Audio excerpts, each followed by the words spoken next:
Hi friends, share বাজার রহস্য চ্যানেলে আপনাদের স্বাগত।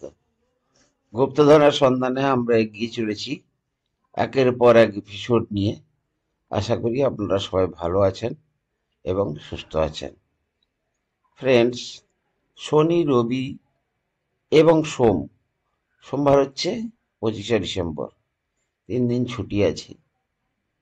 শেয়ার বাজার মানে কিন্তু কম বেশি পড়াশোনা।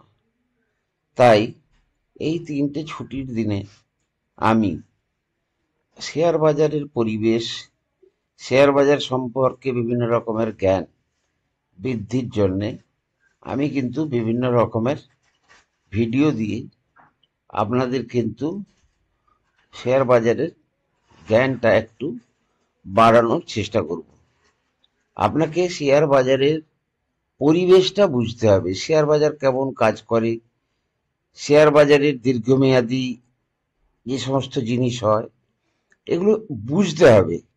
বুঝলে কিন্তু আপনি কনফিডেন্সের সঙ্গে বিজনেসটা করতে পারবেন।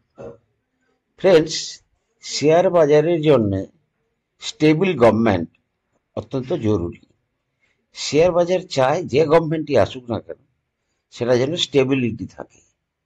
এই ব্যাপারে আমি আপনাদের বলি, 2014 থেকে 19 ফার্স্ট মোদি গভর্নমেন্ট, এই পিরিয়ডটাতে কিন্তু বহু বড় বড় স্টেপ নেওয়া হয়েছে এবং তার মধ্যে দুটো সেই সময় শেয়ার বাজারের জন্য কিন্তু আহ, অনেক সমস্যা নিয়ে এসেছিল। যেমন ধরুন, ডিমনিটাইজেশন।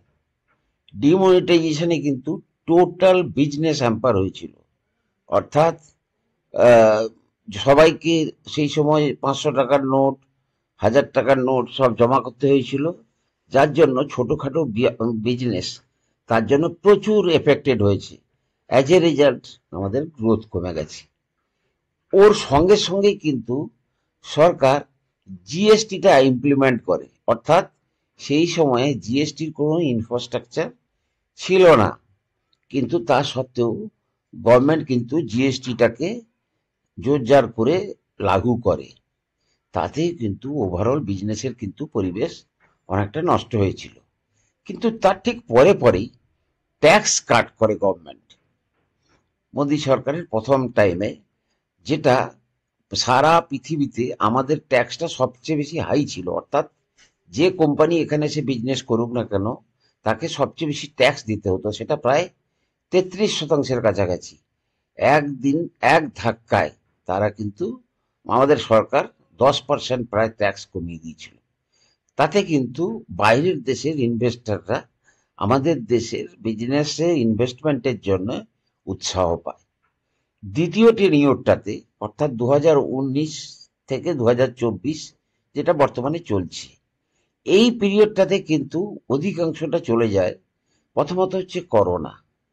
করোনার যে মহামারী সারা বিশ্ব জুড়ে, লকডাউন থেকে শুরু করে ইন্ডাস্ট্রিয়াল প্রোডাকশন থেকে শুরু করে সব কিছুকে কিন্তু ব্যাপক আকারে ধারণ করে, ব্যাপক ক্ষতিগ্রস্ত করে। এবং এই করোনা থেকে কিছুটা মুক্তি পাওয়ার জন্য আমেরিকা সবচেয়ে বড় সমস্যাটা ক্রিয়েট করে। তারা কি করে, তাদের যে 27 ট্রিলিয়ন ইকোনমি, তারা প্রায় তত পরিমাণ টাকা, 27 ট্রিলিয়ন টাকা কিন্তু ছাপিয়ে তার জনগণকে খাওয়া খাওয়া কিংবা বিভিন্ন রকমের তাদের খরচ খরচার জন্য এমনি বিলোতে থাকে। তাতে কিন্তু ইনফ্লেশন হু হু করে বাড়ে। তার ঠিক পরে পরেই ইউক্রেন রাশিয়া ওয়ার শুরু হয়। ইউক্রেন রাশিয়া ওয়ার মানে তাতে বিভিন্ন রকমের সমস্যা, তেলের দাম বাড়ছে, গ্যাসের দাম বাড়ছে, বিভিন্ন রকমের একটা মার্কেটে টার্মোয়েল দেখা দেয়। তাতে কিন্তু শেয়ার বাজারের বিজনেস অনেকটা হ্যাম্পার হয়। তারপরে হামাস এবং ইসরায়েলের ওয়ার শুরু হয়।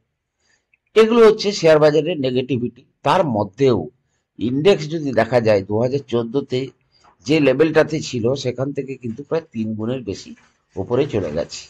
আগামী 2024 এবং 2029-এ আমাদের সরকারের টার্গেট হচ্ছে 4 ট্রিলিয়ন টু 6 ট্রিলিয়ন ইকোনমি। সুতরাং এই পিরিয়ডটাতে আপনাদের ইনভেস্টমেন্ট করে চুপচাপ বসে থাকতে হবে বড় রিটার্নের জন্য। ভালো থাকুন, সুস্থ থাকুন। পরের ভিডিওতে আবার